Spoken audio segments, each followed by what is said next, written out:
प्रमुख उमेश पटेल ने पत्रकार परिषद का आयोजन कर दमन विद्युत विभाग के निगमीकरण एवं दमन दीव को गुजरात राज्य में शामिल किए जाने के प्रयास के विरोध में 15 अप्रैल के दिन दमन बंद रखने का ऐलान रखा है। हम लोग ये 3 महीने से कंटिन्यूसली लगे हुए हैं। दमन का जो इलेक्ट्रिक विभाग है उसको ये लोग निगम करने का प्रयास कर रहे थे। पहले सर्वप्रथम में एक प्रेस का एक विज्ञप्ति दमन एडमिनिस्ट्रेशन द्वारा आई थी कि भाई दमन का इलेक्ट्रिक डिपार्टमेंट को निगम किया जाएगा। तभी हम लोगों ने हमारे यूथ एक्शन फोर्स संस्था ने उनका विरोध किया था कि भाई देखिए, इलेक्ट्रिक डिपार्टमेंट को किसी भी प्रकार का निगमीकरण हम बर्दाश्त नहीं करेंगे। पास्ट में भी 3 बार ये आंदोलन हो चुका है।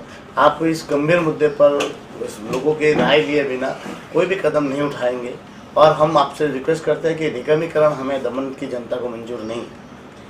फिर भी वहाँ से मैसेज मिल रहा था कि दमन के इलेक्ट्रिक डिपार्टमेंट को ये लोग निगम करेंगे ही करेंगे। फिर हम लोगों ने सारे प्रतिनिधियों को इकट्ठा किया था हमारी ऑफिस के नीचे ही, और लोगों को हमने बताया कि अब क्या करना है। तो चुने हुए प्रतिनिधि, समाज के जागरूक लोग, आगेवान वगैरह इकट्ठा हुए, सबने एक राय बनाई कि हम लोग दमन में दमन प्रशासक प्रफुल्ल भाई पटेल को मिलेंगे और उनसे बात करेंगे कि भाई इलेक्ट्रिक को निगमीकरण के मुद्दे पर हमें सुना जाए, हमारी जन भावनाओं को सुना जाए। आज 2 महीना बीत गया है, फिर भी दमन प्रशासक ने आज तक मिलने का मौका नहीं दिया।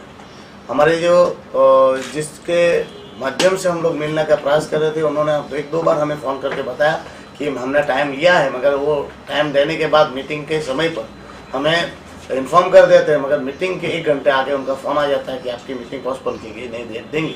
और आज तक उनका कोई ऐसा मुलाकात का समय हमें मिला नहीं।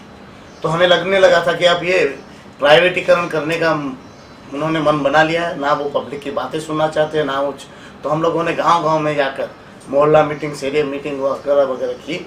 वहाँ पर लोगों की हमने राय जानी कि हमें क्या करना चाहिए। तो लोगों ने हमें एक ही बात कही कि किसी भी हाल में दमन का इलेक्ट्रिक विभाग किसी भी प्रकार से निगम या प्राइवेटाइजेशन नहीं होना चाहिए। जो होना है वो होगा, मगर विरोध उसका करना चाहिए, ऐसी हमें राय मिली। फिर कल हमने हमारे जितने भी विलेजों में जहाँ जहाँ हम लोगों ने मीटिंग की थी, वहाँ के सारे लोगों को हमने बुलाया था। जो प्रतिष्ठित व्यक्ति है, उन्होंने भी बोला कि अब 15 तारीख को दमन बंद किया जाएगा, क्योंकि दमन प्रशासक हमारी बात सुनना ही नहीं चाहता। जब से वो आए हैं नया कुछ करते जा रहे हैं, दमन के सारे लोगों की जन भावनाओं को दरकिनार कर रहे हैं। वो तानाशाही वाला रवैया है, वो खुद सुनना नहीं चाहते। मतलब क्या ये दमन दीव क्या राजाशाही या सरमुक्तशाही में जी रहे हैं? अगर वो हमें सुनते तो क्या उनका क्या होता? उनको पब्लिक के सेवा के लिए, पब्लिक के फायदे के लिए यहाँ बिठा है, राजाशाही के लिए नहीं। राजाओं से हमें ये जो संविधान हमारा बना है वो इसलिए है कि लोकशाही की स्थापना हो, लोगों की भावनाओं को, लोगों की बातों को सुना जाए। ये तो सुनना ही नहीं चाहते।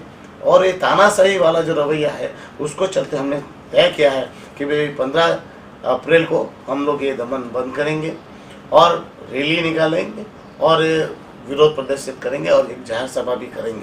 और उसमें अब तो हमारा मुद्दा इलेक्ट्रिक का तो है ही मुख्य मुद्दा, उसके साथ दमन दीव जो दमन दीव मर्ज करने की बात चल रही है उसका भी हम घोर विरोध करेंगे। क्योंकि कल एक पिटीशन में कहा गया है, नामदार कोर्ट ने किस बाबत पे कहा वो मुझे कोई जानकारी नहीं है, मगर उनका जो इसमें संशोधन की बात है कि क्यों दमन को गुजरात के साथ मर्ज नहीं करना चाहिए। तो मैं कहता हूँ कि दमन दीव कोई केक का टुकड़ा नहीं या हलवा नहीं है जो किसी भी प्लेट में लेकर कोई खा लेगा।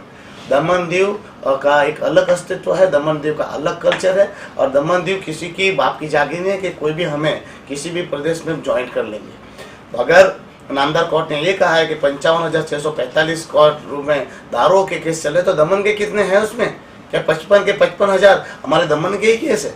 क्या गुजरात में दारू क्या दमन से ही जाता है? क्या हरियाणा, मध्य प्रदेश, MP, मुझे जहाँ तक पता है अभी पता चला कि 300 या 350 ही दमन के तो केस है। अगर 55,645 में 300 या 500 ही केस दमन के हैं, तो 55,000 केस कहाँ के हैं?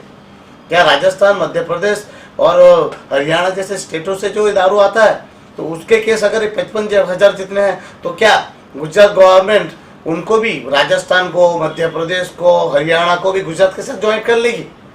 तो ये भी मुद्दा है जिसको चलते हम लोगों ने 17 तारीख को मोदी जी भी आ रहे हैं, हम ना मोदी जी का विरोध करेंगे, ना भारतीय जनता पार्टी की सरकार का विरोध करेंगे, मगर हम ये उम्मीद करेंगे कि 17 तारीख को जो मोदी जी आ रहे हैं वो हमारे मुद्दों पर, संवेदनशील मुद्दों पर वहाँ सेलवास की जनसभा में वो बोले।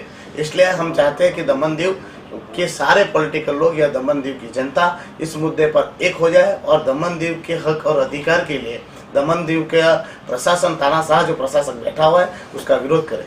इसलिए आज हमने ये प्रेस कॉन्फ्रेंस की है और आपके माध्यम से ये हम मैसेज पहुंचाना चाहते हैं दमन प्रशासक को कि आप लोग जो भी आप तानाशाही पर या बड़ा नियम लेंगे या कदम उठाएंगे उसका पुरजोर विरोध करेंगे। इलेक्ट्रिक डिपार्टमेंट और दमन का मर्ज गुजरात के साथ, दमन दीव का मर्ज गुजरात के साथ कभी हम लोग सहेंगे नहीं। तो उस मुद्दे पर ही है, मुख्य मुद्दा हमारा इलेक्ट्रिक का है। जो निजीकरण पर बात हो रही है उसको हम दमन दीव की जनता के माध्यम से ये बात विरोध करने के लिए हम आगे आएंगे और 15 तारीख को संपूर्ण दमन बंद कराने जा रहे हैं।